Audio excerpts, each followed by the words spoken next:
You did everything right. You bought quality pieces, you picked a color palette, you followed every capsule wardrobe rule you found online, and yet you still stand in front of your closet most mornings feeling like nothing quite works together. Here's the thing nobody tells you. It's rarely about how many pieces you own. It's about 7 specific choices that quietly work against each other, no matter how good each piece looks on its own. And most of them have nothing to do with your budget or your taste. Today, I'm walking you through 7 choices that silently sabotage a capsule wardrobe and exactly what to look for instead. Once you catch these, getting dressed stops being a puzzle and starts being automatic, even on the mornings you're rushing out the door with 5 minutes to spare. Let's start with the one almost nobody thinks about, mixing too many undertones. Here's why this one trips people up. Your eye reads color temperature before it reads anything else, faster than it reads shape or even color itself. If your neutrals are warm, camel, cream, warm brown, and you mix in one cool-toned gray or a blue-black, your outfit reads as almost matching instead of intentional. And almost matching is worse than clashing because it looks like an accident instead of a choice. And accidents are exactly what make an outfit feel unfinished. I call this the anchor tone rule. Pick one temperature family, warm or cool, and let every neutral in your capsule live in that family, from your coats down to your shoes. Picture this: a warm camel coat, a cream blouse, chocolate trousers, gold jewelry, and a pair of cognac-colored flats. Every piece nods to the same undertone, so the whole outfit reads as one cohesive thought instead of a collection of separately purchased items. Here's what to avoid. Don't grab any black or any gray just because it's technically neutral. A cool charcoal next to a warm camel will always look slightly off, even if you can't say exactly why, and even if each piece was expensive on its own. Once you start sorting your closet by temperature instead of just by color, this becomes obvious in about 30 seconds, and you'll wonder how you missed it for years. Second, choosing fabric weight without a season plan. A capsule wardrobe usually starts to fail around month 3. Not because the pieces were wrong, but because half of them are the wrong weight for half the year, which nobody notices until the season actually turns. A mid-weight ponte dress that's perfect in October fights you in July, and suddenly your capsule only really works for 4 months out of 12, even though you spent capsule wardrobe money on all 12 months worth of pieces. This is what I call thermal layering logic. Every core piece should work in at least 2 seasons through what you layer around it, not through the fabric itself changing. A lightweight wool trouser layers up with a knit in winter and layers down with a linen blend top in summer. Same trouser, 2 totally different seasons, 0 wasted money, and 1 less decision every time the weather shifts.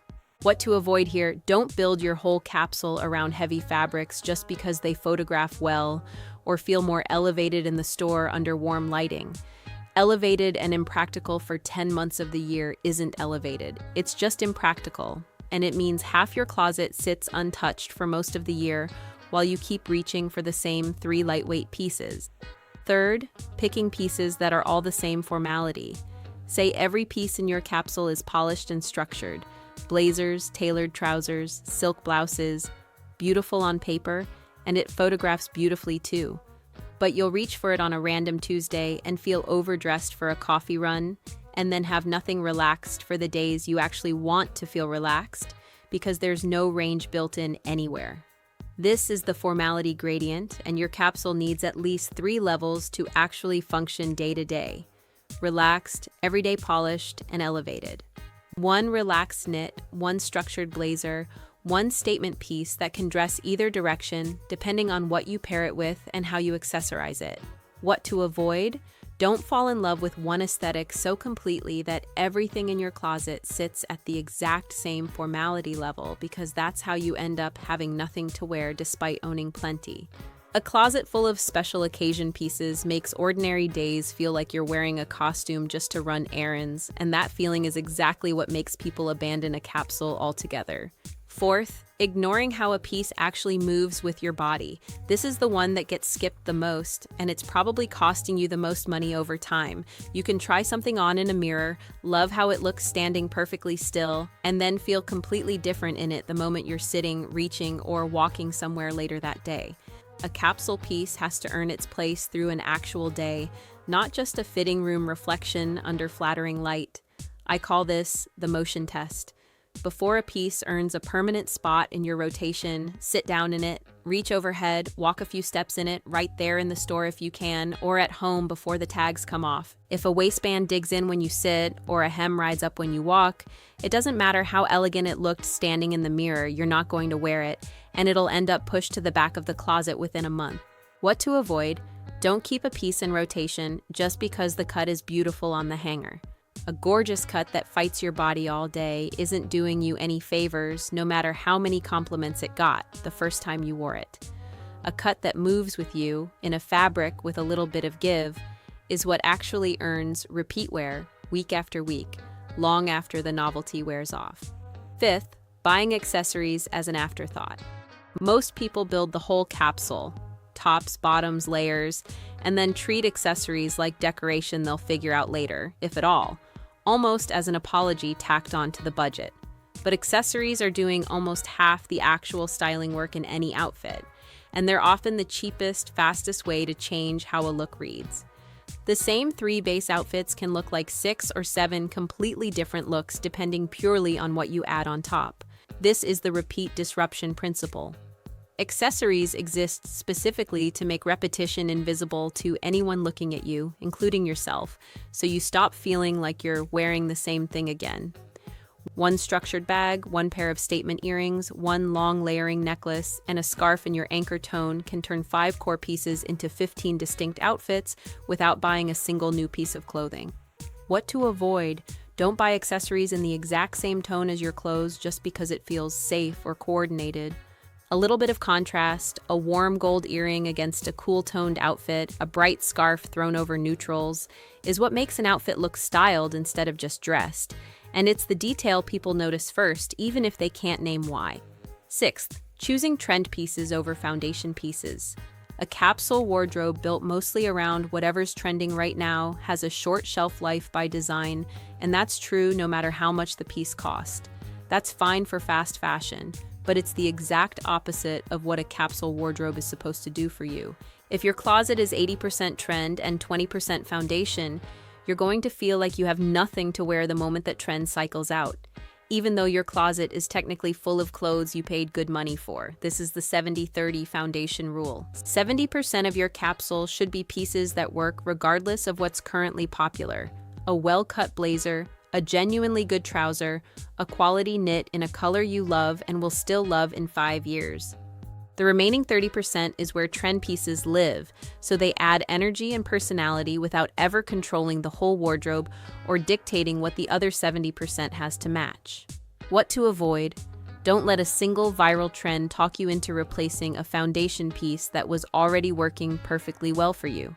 Trends are meant to sit on top of a wardrobe, never underneath it, and the moment they become the foundation, the whole capsule stops functioning as one. And seventh, skipping the does it repeat test before you buy. This is the one that quietly bloats every capsule wardrobe I've ever seen, no exceptions, including my own early attempts at building one. A piece looks incredible under store lighting, you can picture exactly one outfit with it in your head, you buy it feeling great about the decision, and then it just sits there for months because it doesn't actually connect to anything else you already own. Before anything joins your capsule, it should pass what I call the triple outfit test. Can you picture at least 3 different outfits with this piece, using things you already own before you ever buy it, not after? If you can only picture the one outfit you saw in the store, it's not a capsule piece. It's a one-off, and one-offs are exactly what turn a tight, functional closet back into a chaotic, overstuffed one within a year. What to avoid? Don't buy a piece purely because it feels novel or different from everything else you already own, even when that novelty feels exciting in the moment. Novelty is exactly what makes a piece hard to repeat, and repetition is the entire point of building a capsule in the first place. Otherwise, you're just shopping, not building anything. So, to bring it all together, a capsule wardrobe was never really about the number of pieces you own. It's about whether your undertones actually agree with each other, whether your fabrics can carry you through more than one season, whether you've got real range across formality levels, whether each piece actually moves with you through a real day and not just a mirror, whether your accessories are doing their fair share of the styling work, whether your trend pieces are staying inside their 30% lane, and whether every single new piece can genuinely repeat with what you already have hanging in that closet. None of this requires an expensive wardrobe, and none of it requires starting over from scratch. It just requires choosing on purpose instead of piece by piece, sale by sale. So tell me, which one of these 7 hit closest to home for you? Drop it in the comments. I would genuinely love to know which one you're going to go fix first. And if this helped you look at your own closet a little differently today, hit subscribe because I've got a lot more exactly like this one coming.